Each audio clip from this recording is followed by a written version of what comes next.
Good morning class. तो हम लोगों ने लास्ट वीडियो में पढ़ा था कि जॉइंट स्टॉक कंपनी के मेरिट्स क्या हैं।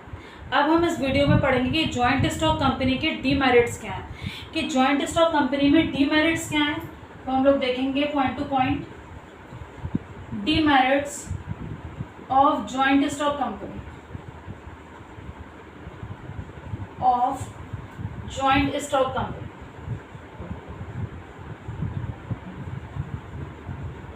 तो जो पहला डीमेरिट है जॉइंट स्टॉक कंपनी का, वो हमारा है कि इजीली फॉर्म नहीं होती, कॉम्प्लेक्स नेचर है। Complex in the sense difficulty से जॉइंट स्टॉक कंपनी फॉर्म्ड होती है। तो कॉम्प्लेक्सिटी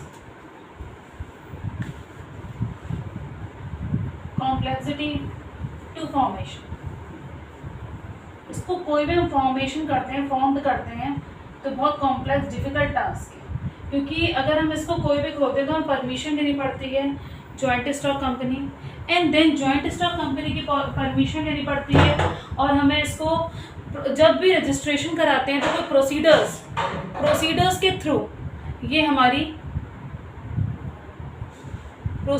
थ्रू हमारी क्या होती है, इसका रजिस्ट्रेशन। बहुत सारी लीगल फॉर्मेलिटीज़ है वो हमें पूरी करनी पड़ती हैं। जैसे क्या, the formation of company involve to the lengthy and complicated process. बहुत लेंदी प्रोसेस है हमें फॉर्मेशन करने का जॉइंट स्टॉक कंपनी का, एक डीमेरिट्स हो गया। और कॉम्प्लिकेटेड प्रोसीडर्स होते हैं। Many legal formalities have to be completed. बहुत सारी लीगल फॉर्मेलिटीज़ कंप्लीटेड करनी पड़ती हैं हमें, किसके लिए, जॉइंट स्टॉक कंपनी फॉर्म करने के लिए। मैनी डॉक्यूमेंट्स प्रिपेयर करने पड़ते हैं और सबमिट करने पड़ते हैं, किसको, रजिस्ट्रार को, और परमिशन लेनी पड़ती है। और रजिस्ट्रार को हम लोग को एक फ़ीस देनी पड़ती है, ठीक है, रजिस्ट्रार को एक फ़ीस देनी पड़ती है रजिस्ट्रेशन के लिए। और हम किसी भी एक्सपर्ट को हायर करते हैं तो हमें उसको, वो बहुत हाई अमाउंट रेट चार्ज करता है, ठीक है, एक्सपर्ट। तो एक डिसएडवांटेज है। तो सेकंड पॉइंट हमारा है लैक ऑफ सीक्रेसी। ऑब्वियस सी बात है, इसमें काफ़ी लोग इन्वॉल्व हैं, किसमें, जॉइंट स्टॉक कंपनी में। जॉइंट स्टॉक कंपनी में अगर काफ़ी सारे लोग इन्वॉल्व हैं मैक्सिमम, तो क्या होता है बेटा, इनको अपने पब्लिकली अकाउंट मेंटेन करने पड़ते हैं। और 1956 के according provide lot of information, बहुत सारी इंफॉर्मेशन देनी पड़ती है रजिस्ट्रार को ऑफिस में, ठीक है। तो उनकी बात, लैक ऑफ सीक्रेसी की बहुत ज़्यादा कमी रहती है। बहुत सारी जो सीक्रेट्स हैं हमारे पब्लिकली ओपन हो जाते हैं। तो ये इसका डिसएडवांटेज है कि सीक्रेसी नहीं रहती। जैसे कि सोल प्रोप्राइटरशिप में सीक्रेसी रहती है, पर जॉइंट स्टॉक कंपनी में सीक्रेसी की कमी होती है, ठीक है। नेक्स्ट है हमारा इन पर्सनल वर्क एनवायरनमेंट, ठीक है। अब नेक्स्ट हम पढ़ते हैं थर्ड जो डिमेरिट है, इम्पर्सनल वर्क एनवायरनमेंट। इससे आप क्या समझते हैं, पर्सनल वर्क एनवायरनमेंट। इसको हम लोग देखते हैं। जैसे कि the company is not managed by owner, company को मैनेज नहीं करता owner, but is manage by the professional manager. Professional manager उसको, कंपनी को ओन कर रहा है। तो जो मैनेजर की सैलरी है, जो अफर्ड एंड रिवार्ड का डायरेक्ट लिंक नहीं है, इस ऑर्गेनाइजेशन में। In the sense afford and reward का सोल प्रोपराइटर में, अब जो सैलरी दे रहा है वो देख नहीं रहा कि पर्सन एम्प्लॉय क्या कर रहा है, ठीक है, और दूसरा पर्सन देख रहा है, दूसरे पर्सन ने शायद रिपोर्ट जाकर सही नहीं दी। तो अफर्ड जो देख रहा है, हम जो मेहनत कर रहे हैं, वो जो हमारा मैनेजर है वो नहीं देख रहा है, ठीक है, और सैलरी हमें और कोई दे रहा है। तो इसका एक और डिसएडवांटेज है जॉइंट स्टॉक कंपनी का, ठीक है। न्यूमरियस रेगुलेशन,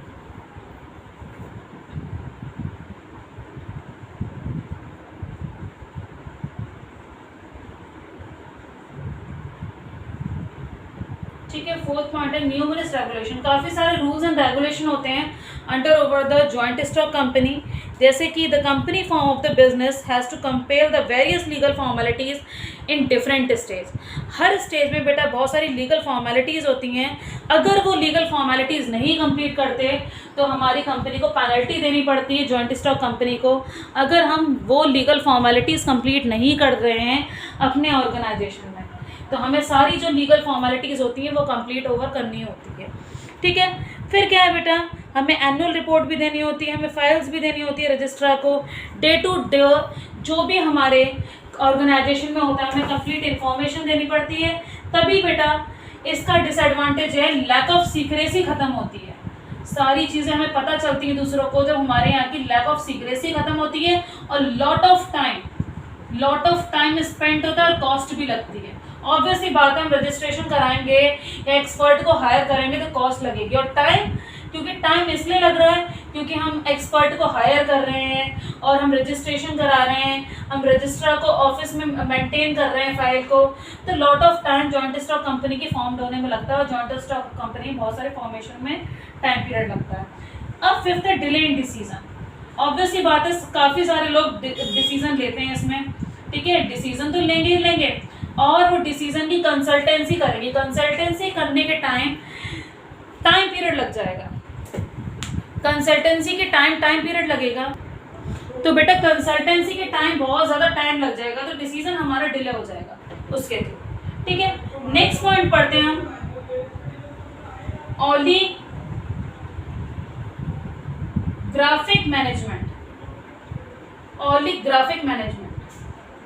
ओलिग्राफिक मैनेजमेंट पे हम लोगों ने ये सब कुछ जो भी है डेमोक्रेटिक सेटअप के थ्रू होता है, democratic setup of the company, ठीक है, exist only on paper, it real practice of the company hand to control over the few hand. मतलब ये दिखाया जाता है कि डिसीजन तो बहुत सारे लोगों से लिए जाते हैं, पर जो डायरेक्टर, सबको आर्टिफिशियल, ठीक है, डायरेक्टर है जो मेन डिसीजन है वो उसी का तो चलता है, ठीक है, डायरेक्टर का, ठीक है, हमसे डिसीजन सबसे ले लिए जाते हैं पर डायरेक्टर का डिसीजन चलता है, जिससे कि शेयर होल्डर्स के डिसीजन को हम लोग निगलेक्ट भी कर सकते हैं, ठीक है, तो शेयर होल्डर के इंटरेस्ट को हम निगलेक्ट भी कर सकते हैं, इग्नोर भी कर सकते हैं, डायरेक्टर एक ऐसा डिसीजन ले ले जो उसके हित में हो, ठीक है। फिर क्या है हमारा कन्फ्लिक्ट इन इंटरेस्ट, 7th पॉइंट है हमारा कन्फ्लिक्ट इन इंटरेस्ट, ठीक है, अपने इंटरेस्ट के कन्फ्लिक्ट भी पैदा होते हैं, इंटरेस्ट सब अपने हित में लड़ते हैं, शेयर होल्डर्स कहता है डिवेंचर होल्डर शेयर होल्डर, जैसे कि फ्रॉम एग्जांपल, ठीक है, जैसे the company various group of the people, company में बहुत सारे ग्रुप हैं, are involve such a debenture holder, share holders, employees, director, each group of the different interest and from example debenture holder चाहता है कि हमारा इंटरेस्ट रेट क्या हो जाए, कम हो जाए, इंक्रीज हो जाए, शेयर होल्डर्स चाहता है कि हमें कम देना पड़े, ठीक है, तो ऐसे ही एक दूसरे की कन्फ्लिक्ट होता रहता है सबके इंटरेस्ट को लेकर। तो हम लोगों ने काफ़ी सारे डीमेरिट्स पढ़ लिए, complex to formation, lack of secrecy in personal work environment, numerous regulation, delay in decision and holographic management and conflict in interest, ठीक है। तो ये सारे बेटा हमारे सातों डीमेरिट्स बहुत इंपॉर्टेंट हैं। इसके बाद हम पढ़ेंगे बेटा कि हमारी कितनी टाइप की कंपनीज होती हैं, उसके बारे में हम लोग पढ़ेंगे, private company, public company and one man company, ठीक है।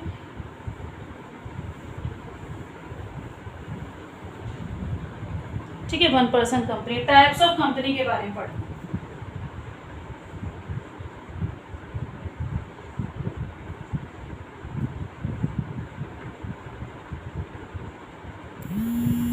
फर्स्ट है हमारी प्राइवेट कंपनी,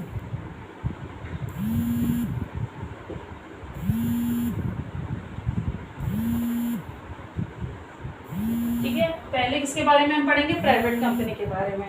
तो प्राइवेट कंपनी में मिनिमम नंबर ऑफ मेंबर कितने होते हैं, ठीक है। सबसे पहले प्राइवेट कंपनी के बारे में देखेंगे हम। तो अकॉर्डिंग टू द एज पर सेक्शन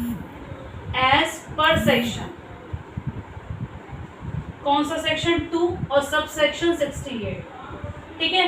कंपनी एक्ट हमारा कौन सा है, 2013, कंपनी एक्ट 2013। प्राइवेट कंपनी में तीन बातें हम पढ़ेंगे। रेस्ट्रिक्शन होता है कि हम ट्रांसफर ऑफ शेयर नहीं कर सकते प्राइवेट कंपनी में, तो क्या है, रेस्ट्रिक्शन है, restricted to transfer share. Second point हमारा है कि मिनिमम, प्राइवेट कंपनी में मिनिमम 2 मेंबर होंगे और मैक्सिमम 200, ठीक है। तो प्राइवेट कंपनी में मिनिमम 2 मेंबर और maximum 200, excluding the present and past employees. इसमें एक्सक्लूडिंग है प्रेजेंट एंड पास्ट एम्प्लॉयज। अब क्या है, प्रोहैबिटेशन मतलब कोई भी पब्लिक का मेंबर, इंडिविजुअल जो है प्राइवेट कंपनी में वही करेंगे। प्रोहैबिटेशन है किसका, सब्सक्रिप्शन ऑफ शेयर्स, ठीक है। हम शेयर प्राइवेट कंपनीज के, प्राइवेट इंडिविजुअल ही लगा रहा है, कोई पब्लिक का ऐसे ही नहीं आ जाएगा कि पब्लिक कंपनी में पैसा इन्वेस्ट, प्राइवेट कंपनी पैसा इन्वेस्ट करने को कर सकते हैं, पर ऐसा नहीं है कि हम लोग एकदम से सारे शेयर होल्डर्स आ जाएंगे कहीं से भी, ठीक है। प्राइवेट ऐसा नहीं कि प्राइवेट कंपनी में किसी को भी प्रॉफिट मिलने लग जाएगा, भैया जो शेयर होल्डर्स होंगे उसी को तो पैसा मिलेगा, ठीक है। अब नेक्स्ट है बेटा हमारा पब्लिक लिमिटेड कंपनी। अब पब्लिक लिमिटेड कंपनी वो कंपनी जिसके प्रोविजन, ठीक है। अब हम पढ़ेंगे पब्लिक कंपनी में हम लोग पढ़ते हैं, इसमें मिनिमम हमारे कितने मेंबर्स होने चाहिए, पब्लिक कंपनी में 7 मेंबर्स, ठीक है, 7 मेंबर मिनिमम होने चाहिए और मैक्सिमम नो लिमिट, मैक्सिमम की कोई लिमिट नहीं है, ठीक है। मेंबर किसमें, पब्लिक कंपनी में और क्या बोला गया है कि 7 मेंबर और ट्रांसफर ऑफ इसमें हैज नो रेस्ट्रिक्शन, कोई रेस्ट्रिक्शन नहीं है, हम अपने शेयर ट्रांसफर कर सकते हैं easily available on transfer of share. ऊपर वाले में ट्रांसफर ऑफ शेयर नहीं कर सकते, इसमें ट्रांसफर ऑफ शेयर हम कर सकते हैं, ठीक है। Transfer of security, no not prohibition to invited general public, कोई प्रोहिबिटेशन नहीं है, ठीक है। तीसरा पॉइंट, कोई भी नो प्रोहिबिटेशन, कोई भी रोक नहीं है कि जनरल पब्लिक हमारे पैसे इन्वेस्ट नहीं कर सकती, ऑफ जनरल पब्लिक, तो जनरल पब्लिक में कोई भी पैसा इन्वेस्ट कर सकता है जिसका हम, ठीक है, कोई भी प्रोहिबिटेशन नहीं है, किसमें, पब्लिक कंपनी में, ठीक है। अब पढ़ेंगे 1 मैन कंपनी, ठीक है, 1 पर्सन कंपनी। 1 पर्सन कंपनी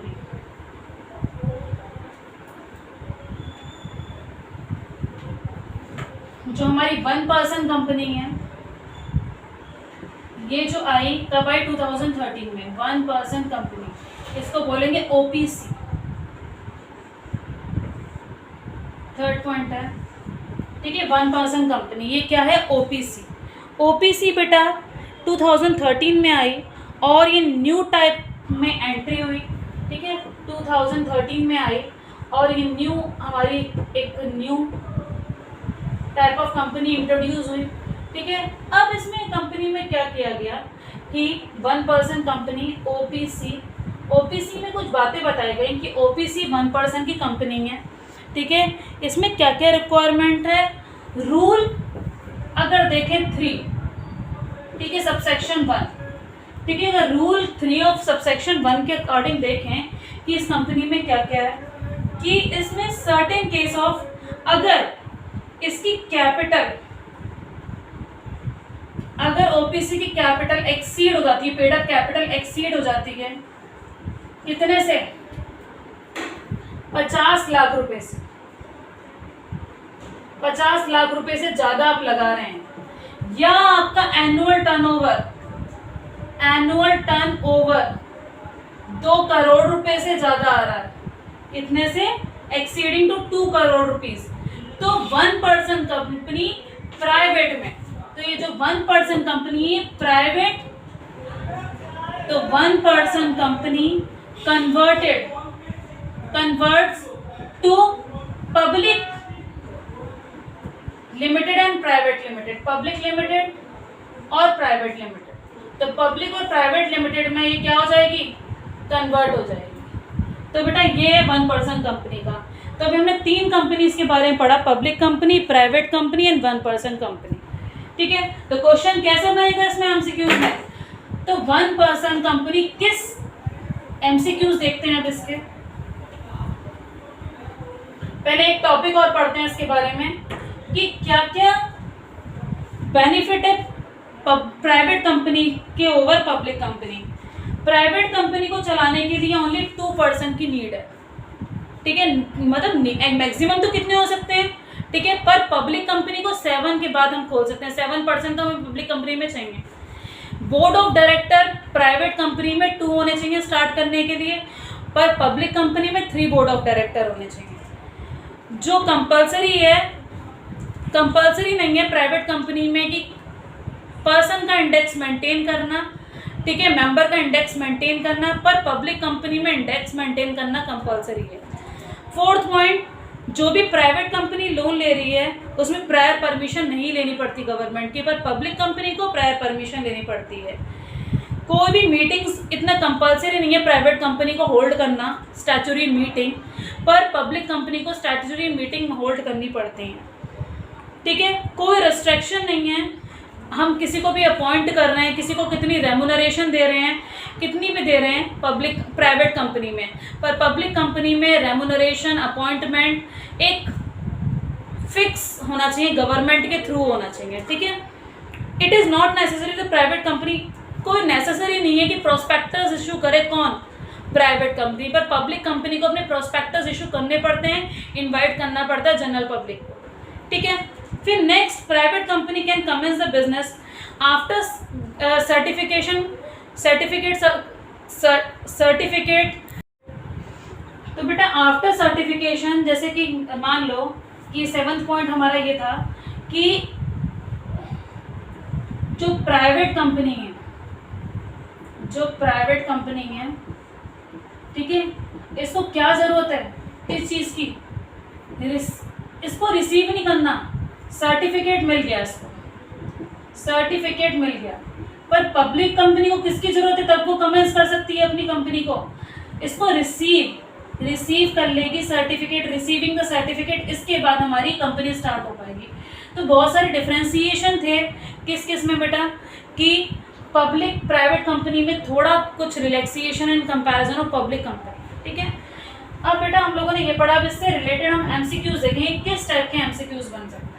ठीक है, तो पहला एमसीक्यूज हमारा इस टाइप के बन सकते हैं, काफ़ी सारे एमसीक्यूज इसमें बन सकते हैं कि minimum number of member in public company.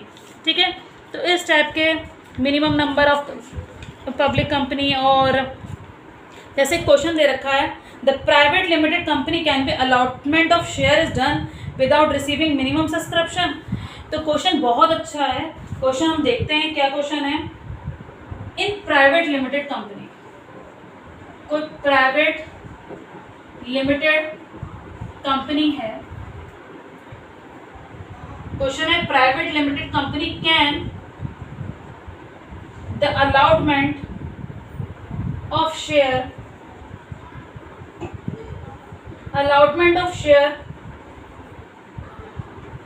Be done, allotment of share हो जाता है, डन हो जाता है without minimum subscription, yes, without receiving minimum subscription. Minimum subscription के विदाउट कंपनी के शेयर्स हमारे जो अलॉटमेंट हो जाता है, तो यस, मिनिमम सब्सक्रिप्शन। ठीक है, तो ऐसे क्वेश्चन आ सकते हैं, यस और नो में 1 वर्ड में आंसर देना होगा आपको। ठीक है, यस या नो में आंसर। आफ्टर सर्टिफिकेशन, ठीक है, after certificate is called the birth of certification of company, तो वो अभी हम आगे पढ़ेंगे सर्टिफिकेशन ऑफ इनकॉर्पोरेशन में। It is a compulsory, question आ गया, इट इज़ अ कंपल्सरी, अभी क्वेश्चन आया था हमारा, हमने पढ़ा था कि प्राइवेट कंपनी के बारे में, तो क्वेश्चन है इट इज़ अ कंपल्सरी, क्या कंपल्सरी है प्राइवेट लिमिटेड को इशू प्रोस्पेक्टस करना, तो नो। तो क्या compulsory? It is compulsory. Question है, it is compulsory private company issue prospectus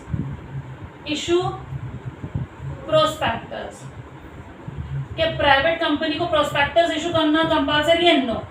तो क्या लिखेंगे? नो। प्राइवेट कंपनी को कहीं भी नहीं लिखा कि प्रोस्पेक्टर इशू करे तभी हमारी कंपनी फॉर्म्ड हो सकती है, नहीं। पर पब्लिक कंपनी को ये इशू प्रोस्पेक्टर की फॉर्मेलिटीज कंप्लीट करनी पड़ती है और बहुत ज़रूरी है। किसके लिए बेटा? हमारे प्राइवेट कंपनी के लिए प्रोस्पेक्टस इशूज करने पड़ते हैं। तो ऐसे क्वेश्चन आ सकते हैं बेटा आपके एग्जाम में, ठीक है। और भी बेटा बहुत सारे क्वेश्चंस हैं, ठीक है, जो कि आपके बोर्ड एग्जाम में आ सकते हैं।